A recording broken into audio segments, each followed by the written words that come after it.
Miami Dolphins fans are finally getting the news they've been waiting for all season long. And what is that news? Well, it's on the first round pick in 2024, Chop Robinson, the edge rusher out of Penn State, because he is finally turning the corner.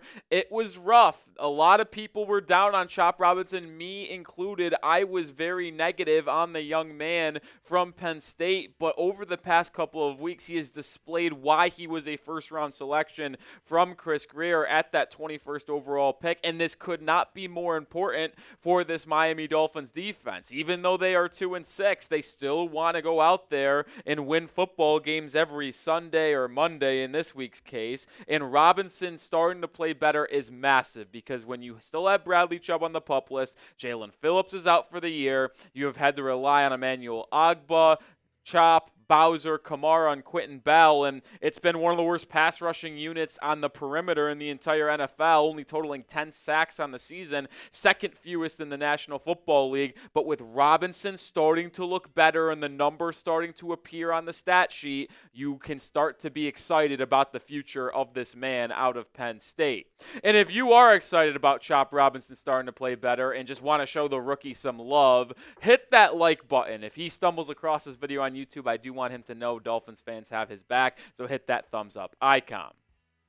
And as I mentioned, I have been very critical of Chop Robinson early on in his career. And I get it. Maybe it was a little harsh because he is a rookie. He's got to get acclimated to the NFL type of physicality and how talented these offensive linemen are in the National Football League. But he's finally been playing good against the Cardinals and against the Bills over the past 2 weeks to where he now looks and projects to be someone who can be really monumental and a cornerstone on this Miami Dolphins defense. And the reason why I was so critical of Chop Robinson is, well, because when you look at the draft, remember, folks, Robinson was drafted 21st overall. So these were the last 10 picks at in the first round in April, and Xavier Legette was pick number 32, and you see the others' talent drafted right behind him. Quinyon Mitchell, Brian Thomas Jr., Terrion Arnold, Graham Barton, the person who I wanted Miami to draft at 21, the interior offensive lineman out of Duke. We got some misses on the right side. Wiggins has been tough. Guyton hasn't played.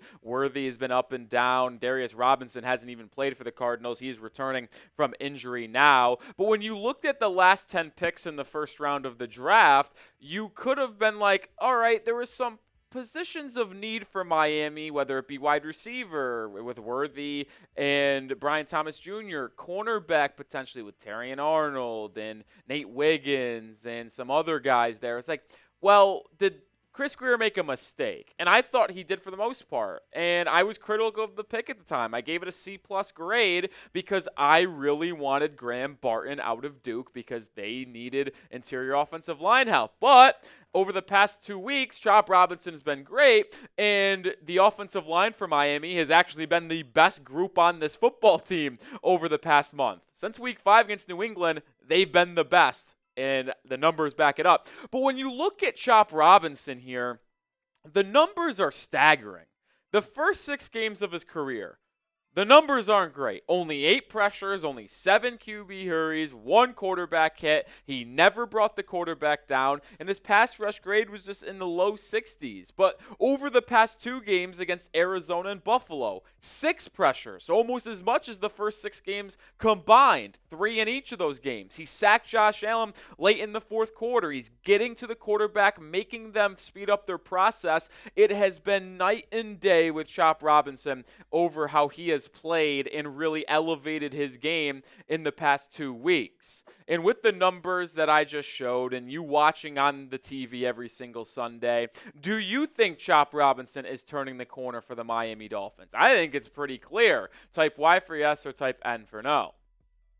The improvements are evident, and there's a lot to go and improve on in the run game, which we'll talk about later on, but you see it over the past 2 weeks, that he is starting to get comfortable, starting to trust his athleticism, his bend, and he's honing in on his craft and fundamentals as a pass rusher to help get after the quarterback. And yes, he had that sack late against Buffalo, but the play that was so one that stood out to me the most, you can say, was actually coming in the first quarter, in the first drive of the game when the Bills went 3-and-out. What happened? He just burst around Deion Dawkins on the left tackle. He didn't even get a hand on Chop Robinson. Chop got to Allen in a split second. It forced Allen to throw the ball like almost as soon as he took the ball and two steps backwards, which forced an incompletion and got the team off the football field, which was the only time they did it the entire game. I thought he played his best game of his career against Arizona in Week 7 when he got 3 pressures. Not able to bring down Kyler, but you can see him making plays and getting after Murray a little bit. I thought his best game was then against Buffalo. So that's back-to-back weeks in sequence where I thought best game. And if he continues to show that improvement, the Dolphins may have a stud on their hands. And make sure you get started with Game Time, the #1 ticketing app out there. And if you want to go see a live event, whether it's a sporting event, comedy show, concert, Game Time is the only place where you can get your tickets and feel completely satisfied and know that you got the lowest price guaranteed. So many great features like Game Time Picks, which filters out the fluff to show you the incredible deals on great seats so you don't waste time searching through thousands of tickets. You get a panoramic view in the app of your seat before you buy so you know exactly where you'll be sitting. You're not going to be blocked by a pole or a stanchion or anything like that. And I mentioned lowest price guaranteed. If you find a ticket on a different service that is actually in the same seat section row that is cheaper than on Game Time, they will credit 110% of the difference. I use Game Time to get my tickets when I went to NLCS games 4 and 5, Mets Dodgers, as well as week 1 of the college football season, LSU USC. I implore you guys to do the same. So download the app today, and when you create an account, use code CHATSPORTS to get $20 off your first purchase. Terms apply, first purchase only, but code CHATSPORTS gets you $20 off. Shout to Game Time. That link's in the description and comments of today's video. What time is it? It is game time.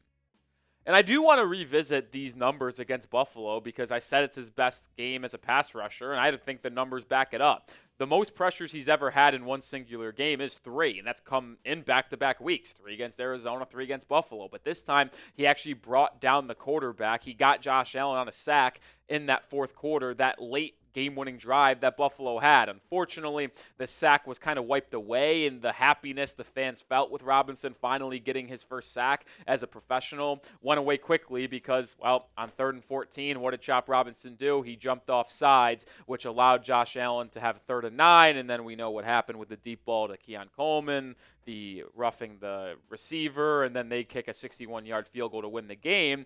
But him actually finally getting to the quarterback and bringing one down was just so monumental for fans to realize the talent that he is bringing here. And he's just continuing this strong play. And I don't know when Chop Robinson and Bradley Chubb will share the field together. I don't know when Chubb is going to return. He has been told by Mike McDaniel that it's going to happen this season. Who knows how soon that will be, but the Dolphins' pass rush might finally be back, might be cooking with gas if Chop Robinson continues a strong play when Bradley Chubb returns. You need these two guys to be on the field together performing at their absolute best. Now, I will say this, though. It's not all sunshine and rainbows for Chop Robinson. As much as I want to hype him up in this video, I also still want to show the fans the other side of the equation because it hasn't been perfect for Chop by any means. He is abysmal against the run, and this is why it's been a little bit of a roller coaster ride for him, but also a concern from me and other people out there in the Dolphins media space because his PFF grade against the run is 49.9. That is way below average, and he's missed 4 tackles. He's actually had a game this past week against Buffalo, again the run, where he missed 3 tackles. And he only had, what was it? I think it was 1 tackle, so which means he missed 75% of the chances he had at tackling against Buffalo. That needs to improve, and he gets beat in terms of some aspects of the game which we knew was going to be a struggle for Chop. We'll describe more of that in just a second. But make sure you are subscribed to the channel because we're still bringing daily content here on the channel. Make sure you're subscribed. We're going to be live on Monday night for Dolphins-Rams Monday Night Football. Make sure you subscribe and join us because we'll have coverage leading up till then as well. And this is kind of what I'm talking about in terms of Chop Robinson struggling a bit against the run. What are his 2 biggest positives? His athleticism and his bend. it's unmatched. He's as athletic as Myles Garrett in Cleveland, which makes him a top 5 edge rusher in the NFL. But the reason why Myles Garrett's so dominant is because he can do it in multiple different ways. He can beat you physically. He can beat you with spin moves, swim moves, club moves, and he could also play in the run. Chop can't play in the run. Right now, he gets bullied by offensive tackles when they're not on their back steps and backing down. When they're attacking Chop, Chop still struggles with that because he just simply doesn't have the strength and physicality to deal with it at this point in time. And we've seen him really struggle to set the edge as well for this Miami Dolphins football team. When they get outside, it's a struggle for Chop at times. We saw how important that is with a big-time third down in this game against Buffalo when Josh Allen ran a QB power to the right side. What did Emmanuel Ogbah do? He set the edge, beat the offensive tackle, and brought down Josh Allen for a loss of 6, which had the Bills having to settle for a field goal in that first half, which is why the Dolphins were leading 10-6 at the break. But when it comes to Chop Robinson, his development is so key for this football team because it will provide you flexibility for the future if you know Chop Robinson is someone you can count on, because they have Jalen Phillips and they have Bradley Chubb going into the future, but they've yet to extend Jalen Phillips, and with 2 major injuries, Achilles and knee, that 5th-year option might be it in Miami for Jalen Phillips. But they also could think about moving on from Bradley Chubb as he gets older if they want to flip him in the offseason via trade. Now, I have been a proponent of that, but maybe it doesn't make a lot of sense for Miami to actually move off Bradley Chubb.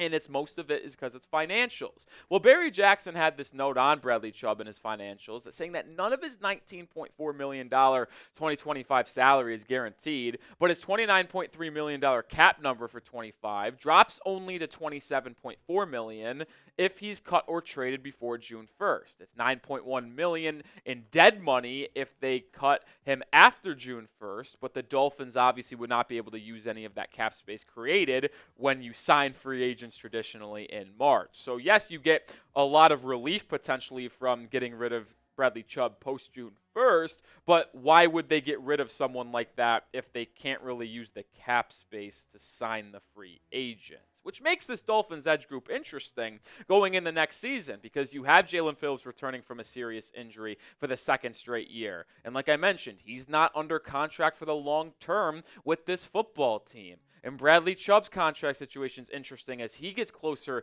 to age 30. So are you going to have Chop Robinson going the next year as your 3rd edge rusher? Or are you going to be comfortable moving off of one of Jalen Phillips or Bradley Chubb and have Chop be your top 2 guy opposite of whoever stays? It's going to be an intriguing scenario to see how Chris Grier handles that in the offseason going forward. Or maybe it's a different GM. One could only hope. All right, make sure you are subscribed because we're going to have coverage every single day. We're still bringing it here at the channel. So make sure you are subscribed, and I'll see you with a video tomorrow. Go Fins.